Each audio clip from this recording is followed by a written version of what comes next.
Elon Musk की company Starlink finally India में कदम रखने जा रही है। सोचिए, भारत के किसी भी दूर दराज के क्षेत्र में अब स्टारलिंक से इंटरनेट कनेक्टिविटी मिल सकेगी। लेकिन कुछ लोग ये भी कह रहे हैं कि स्टारलिंक हमारी नेशनल सिक्योरिटी के लिए खतरा है। कुछ लोग इसे मोदी सरकार की विफलता बता रहे हैं। पॉलिटिकल एनालिस्ट और कॉलमनिस्ट तुषार गुप्ता ने इसी बात के जवाब में एक्स पर एक थ्रेड भी लिखा है। आप उनका थ्रेड भी पढ़ सकते हैं। वैसे आपकी इस मामले पर क्या राय है, कमेंट सेक्शन में जरूर बताइए और हमारे यूट्यूब चैनल को सब्सक्राइब भी कर दीजिए। भारत की दो मुख्य टेलीकॉम कंपनीज एयरटेल और जियो दोनों ने स्टारलिंक के साथ डील साइन की है। इस डील के तहत दोनों अपने कस्टमर्स को स्टारलिंक की satellite based internet service provide करेंगे। अब इससे पहले हम बात करें कि स्टारलिंक का भारत में आना ये अच्छा है या नहीं, let me clear one thing. अभी ये 100% कंफर्म नहीं हुआ है कि स्टारलिंक भारत में आ रहा है, क्योंकि इंडियन गवर्नमेंट ने अभी तक स्टारलिंक को इंटरनेट लाइसेंस नहीं दिया है। स्टारलिंक को अभी रेगुलेटरी अप्रूवल्स नहीं मिले हैं। अब थोड़ा स्टारलिंक की बात कर लेते हैं। ये एक सैटेलाइट बेस्ड इंटरनेट टेक्नोलॉजी है। इसके लिए आपको सिर्फ स्टारलिंक की डिश और राउटर की ज़रूरत है, जो स्टारलिंक की सैटेलाइट से कनेक्ट हो जाएगी और फिर आप इंटरनेट यूज़ कर पाएंगे। स्टारलिंक की खास बात यह है कि आप कहीं से भी इसका यूज़ कर सकते हैं, फिर चाहे वो रेगिस्तान हो या फिर पहाड़। एंड यही इसका सबसे बड़ा एडवांटेज भी है, खासकर भारत जैसे देश में जहां काफ़ी ज्योग्राफिकल चैलेंजेस हैं। स्टारलिंक के आने से भारत के हर दूर दराज इलाके में इंटरनेट की पहुंच बढ़ेगी। अब आप सोच रहे होंगे कि भैया ये तो बहुत अच्छी बात है, अगर स्टारलिंक के आने से हर जगह इंटरनेट आएगा तो फिर लोग मोदी सरकार को क्रिटिसाइज क्यों कर रहे हैं। ये जानने के लिए पहले हमें बात करनी होगी कि स्टारलिंक का सबसे बड़ा डिसएडवांटेज, सबसे बड़ा रेड फ्लैग क्या है। स्टारलिंक सैटेलाइट बेस्ड टेक्नोलॉजी है और ये यूएस कंपनी है। रिपोर्ट्स के अनुसार यूएस मिलिट्री और इंटेलिजेंस एजेंसी से इसके लिंक्स भी हैं। तो क्या स्टारलिंक को मुखौटा बनाकर यूएस की इंटेलिजेंस एजेंसीज भारत में सर्विलांस या डेटा इंटरसेप्शन नहीं कर सकते? और अगर स्टारलिंक की टेक्नोलॉजी भारत में गलत लोगों के हाथ में लग गई, फॉर एग्जाम्पल नक्सलवादी या कश्मीर में टेररिस्ट, फिर क्या होगा? अगर ऐसे अराजक तत्वों के पास स्टारलिंक पहुंच गया तो फिर क्या भारतीय सरकार इस पर कार्रवाई कर पाएगी? ऐसा हम इसीलिए कह रहे हैं बिकॉज स्टारलिंक पर इंटरनेट शटडाउन का कोई असर नहीं पड़ेगा। ये सैटेलाइट से चलता है। ऐसे मामलों में क्या भारत सरकार को स्टारलिंक से डीलिंग करनी पड़ेगी? क्या आप समझे ये हमारी नेशनल सिक्योरिटी के लिए कितना रिस्की है? और ये हम कोई कोरी कल्पना नहीं बता रहे हैं, ऐसे कई केसेस ऑलरेडी आ भी चुके हैं। कुछ समय पहले ही मणिपुर में एक सेक्शनिस्ट ग्रुप के पास से एक स्टारलिंक डिवाइस मिला था। पिछले साल इंडियन कोस्ट गार्ड को भी म्यांमार से आ रहे स्मगलर्स के पास से एक स्टारलिंक डिवाइस मिला था। दुनिया भर में ऑलरेडी क्रिमिनल्स या रिबेल ग्रुप स्टारलिंक का इंटरनेट यूज कर रहे हैं। तो फिर ऐसे में मोदी सरकार से सवाल तो जायज लगता है कि क्या स्टारलिंक को इंडिया में आने देना चाहिए? सोशल मीडिया में ऑलरेडी लोग इसे मोदी सरकार का फेलियर बता रहे हैं। कुछ लोग के कंसर्न्स वैलिड हैं, तो वहीं प्रशांत टंडन जैसे तथाकथित पत्रकार पगला रहे हैं कि बिना नीलामी के ही स्टारलिंक को स्पेक्ट्रम दिया जा रहा है। पहली बात, स्टारलिंक को अभी तो अप्रूवल नहीं मिला।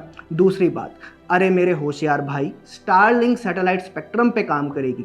सरकार के पास तो टेरिटरी का अधिकार होता है, स्पेस का नहीं। स्पेस पर किसी का भी एक अधिकार नहीं होता है, इसलिए सैटेलाइट स्पेक्ट्रम की नीलामी नहीं होती। अब दूसरी बात आती है कि स्टारलिंक के मुद्दे पर सरकार क्या कर सकती है। इंडियन गवर्नमेंट के पास दो क्लियर रास्ते हैं। या तो स्टारलिंक का कोई इंडियन वर्जन डेवलप किया जाए, इसरो के साथ कोलैबोरेशन करके कोई telecom company satellite based internet service पे इन्वेस्ट करे, या फिर दूसरा रास्ता यह है कि स्टारलिंक को डायरेक्ट मार्केट एक्सेस दे दिया जाए। लेकिन उसमें फिर सिक्योरिटी कंसर्न्स है, जैसा हमने आपको अभी बताया।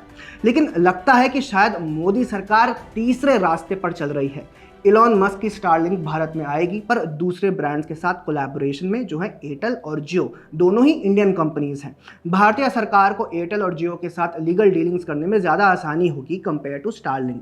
फॉर एग्जांपल, अगर सरकार को किसी कस्टमर या ऑर्गेनाइजेशन की इंफॉर्मेशन चाहिए होगी तो हम इन दो इंडियन टेलीकॉम कंपनी से रिक्वेस्ट रेज कर सकते हैं।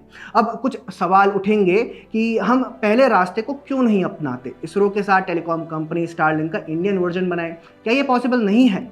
अब यहाँ पे हम सिर्फ प्लेन फैक्ट्स पर बात करना चाहेंगे। देखिए, स्टारलिंक जैसे इंटरनेट सिस्टम के लिए हजारों सैटेलाइट्स चाहिए। हर महीने लगभग 50 सैटेलाइट्स को लॉन्च करना पड़ेगा, जैसे कि स्पेसएक्स करता है फॉर स्टारलिंक। इसमें कितना पैसा लगेगा? एक अंदाजे के अनुसार इलॉन मस्क ने स्टारलिंक पर $20 बिलियन खर्च किए हैं। वहीं इसरो का सालाना बजट $1.5 बिलियन है और स्पेसएक्स के पास फाल्कन 9 लॉन्च व्हीकल है जो रीयूजेबल टेक्नोलॉजी यूज करता है।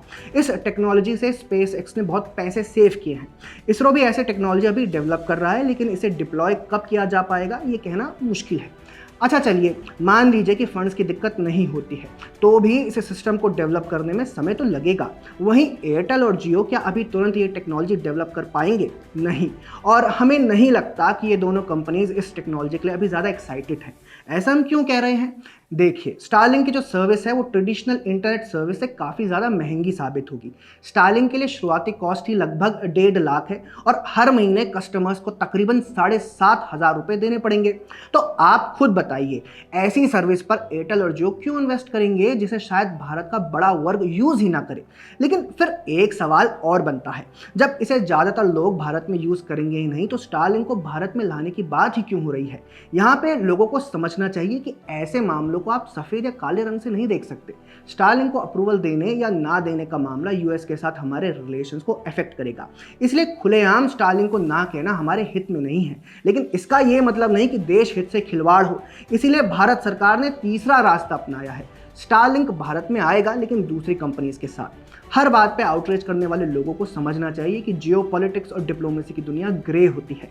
यहाँ पर आपको हर चीज़ बैलेंस करके चलना पड़ता है, क्योंकि एक छोटी मिस्टेक से पूरा बायलेटरल फ्रेमवर्क डिसरप्ट हो सकता है। इस मामले पर आपके क्या विचार है, कमेंट सेक्शन में हमें ज़रूर बताइएगा।